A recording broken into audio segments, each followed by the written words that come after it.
ኦፌኮ ሰባተኛው ጠቅላላ ምርጫ አምባገነናዊነትን ህጋዊ ለማድረግ የተወጠነ የፖለቲካ ድራማ ነው ሲል ኮነነ። ዝርዝር መረጃውን እናካፍላችኋለን። ለወራት አንጻራዊ የተባለ ሰላም ሰፍኖ በቆየባት ጋምቤላ ክልል ከባለፈው ቅዳሜ ጀምሮ የተጠቂዎች ጥቃት በተለያዩ ቦታዎች መከሰቱን የአምስት ሰዎችም ህይወት ማለፉን የአካባቢው ነዋሪዎች ተናገሩ። ይህንን መረጃ ይዘነዋል። አሜሪካ በኢራን ላይ በከባድ ቦምቦች የታገዘ ድብደባ ማድረሷን ተከትሎ ኢራን ሙሉ በሙሉ የሆርሙዞች መጠን መዝጋቷን አስታወቀች።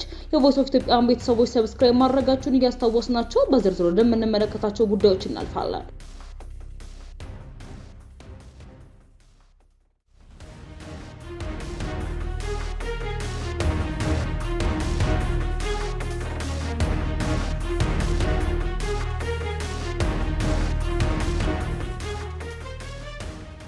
ኦፌኮ ሰባተኛው ጠቅላላ ምርጫ አምባገነናዊነትን ህጋዊ ለማድረግ የተወጠነ የፖለቲካ ድራማ ነው ሲል ኮነነ። የኦሮሞ ፌዴራላዊ ኮንግረስ ኦፌኮ ግንቦት 24 የተካሄደው ሰባተኛው ጠቅላላ ምርጫ አስመልክቶ በትላንትናው ዕለት ባወጣው መግለጫ ሂደቱ ለኢትዮጵያ ዘላቂ ሰላምን፣ መረጋጋትን፣ ዲሞክራሲያዊ አስተዳደርን እንደማያመጣ በጽኑ እንደሚያምን አስታወቀ። ፓርቲው በተደጋጋሚ በግልጽ ማሳሰቡን ባስታወሰበት በዚሁ መግለጫው ሰፋፊ የሀገሪቱ ክፍሎች ውስጥ አውዳሚ የእርስ በርስ ጦርነት እየተካሄደ ባለበት ሰፊ ፖለቲካ ጭቆና በነገሰበትና የፖለቲካ ምህዳሩ በተዘጋበት ሀገር ላይ በግድ የተጫነ የምርጫ ሂደት የዲሞክራሲ ምዕራፍ ሳይሆን አምባገነናዊነትን ህጋዊ ለማድረግ የተወጠነ የፖለቲካ ድራማ መሆኑን አስገንዝበዋል። ኦፌኮ በመግለጫው እንዳብራራው ከሆነ ፓርቲውን ጨምሮ እውነተኛ ያላቸው ተቃዋሚ ፓርቲዎች ነጻ፣ ፍትሐዊና ታማኝ ምርጫ ለማካሄድ የሚያስፈልጉ መሰረታዊ ቅድመ ሁኔታዎችን ከአንድ ዓመት በላይ በግልጽ ሲጠይቁ ቆይተዋል።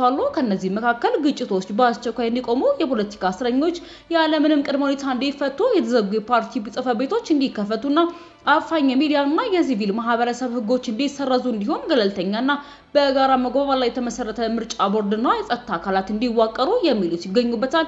ሆኖም መንግስት እነዚህን ጥሪዎች ወደ ጎን በመተው ምርጫውን ለይስሙላ በማካሄድ በመወሰኑ ፓርቲው ህጉን ለማክበር ሲል ብቻ ጥቂት እጩዎችን በማቅረብ እጅግ የተገደበና ተምሳሌታዊ ተሳትፎ ማድረጉን ገልጿል። ሂደቱ በተከናወነባቸው አካባቢዎች የምርጫ አስፈጻሚዎች ግልጽ አድሏዊነት፣ በመራጮች ላይ ማስፈራራት እንዲሁም የተቃዋሚ ተወካዮችን ከምርጫ ጣቢያ በኃይል የማስወጣት ህገወጥ ድርጊቶች መታዘቡን ጠቅሶ ፓርቲው ከሷል። የአውሮፓ ህብረት አቋም ደግሞ በአካል ታዛቢ ሳይስመራ በርቀት ሆኖ ምርጫውን በበጎ መመልከቱ የህብረቱን የዲሞክራሲ ሴቶችን የሚያጻረርና የዲፕሎማሲ ማስተባበያ ነው ሲል ኮንኖታል። ኦፌኮ የሀገሪቱን ጥልቅ የፖለቲካ የማህበራዊና የኢኮኖሚ ስብራትን ነጻና ፍትሐዊ ባልሆነ ምርጫ ሊጠገን እንደማይችል በመግለጽ ብቸኛ አዋጭ መንገድ ሁሉን አቀፍ የፖለቲካ ውይይት ማካሄድ ብቻ እንደሆነ አጽንኦት ሰጥቷል።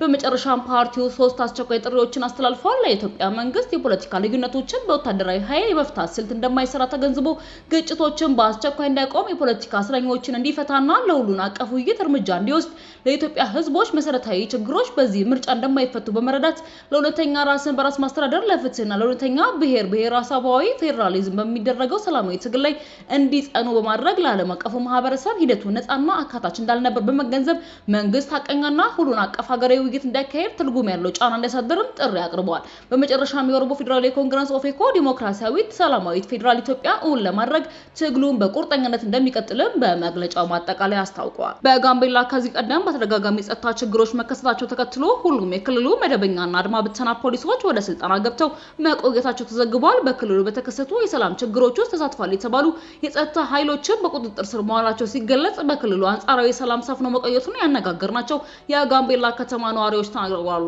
ባለፈው እሁድም በጋምቤላ ከተማ ውስጥ አንድ ነዋሪ ባልታወቁ አካላት በጥይት መመታቱን የተናገሩት አንድ የከተማው ነዋሪ ቅዳሜ ዕለትም ስማቸው በውል ባልታወቁ ታጣቂዎች በተለያዩ 2 ቦታዎች ባደረሱት ጥቃት 5 የሚደርሱ ሰዎች ህይወት ማለፉን ጠቁመዋል።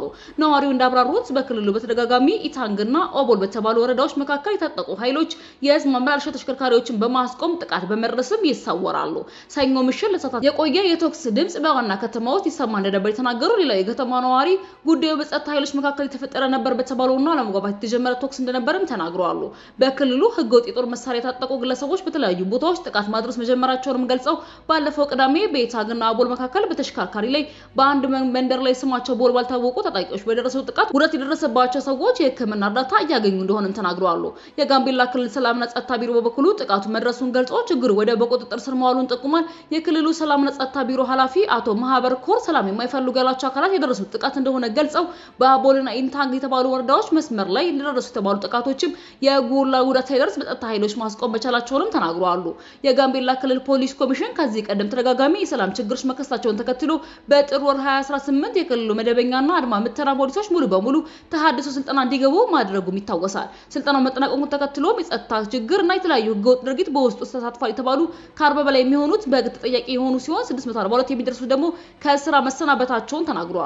የክልሉ ፖሊስ ኮሚሽን ይፋ ባደረገው መረጃ ያመለክታል። በክልሉ ዋና ከተማ ከትላንትና በስቲያ ማምሻውን በአንድ ፌዴራል ፖሊስ ያልተጠበቀ ያለው የቶክስ ክስተት ምክንያት የተኩስ ልውውጥ እንደነበርና የከፋ ጉዳት ሳይደርስ ሁኔታው መረጋጋቱን የክልሉ መንግስት በወጣው መግለጫ አመላክቷል። የቮይስ ኦፍ ኢትዮጵያን ቤተሰቦች ዳግም ሰብስክራይብ ማድረጋችሁን እያስታወስናችሁ ለምጭ ዘገባችን እናልፋለን።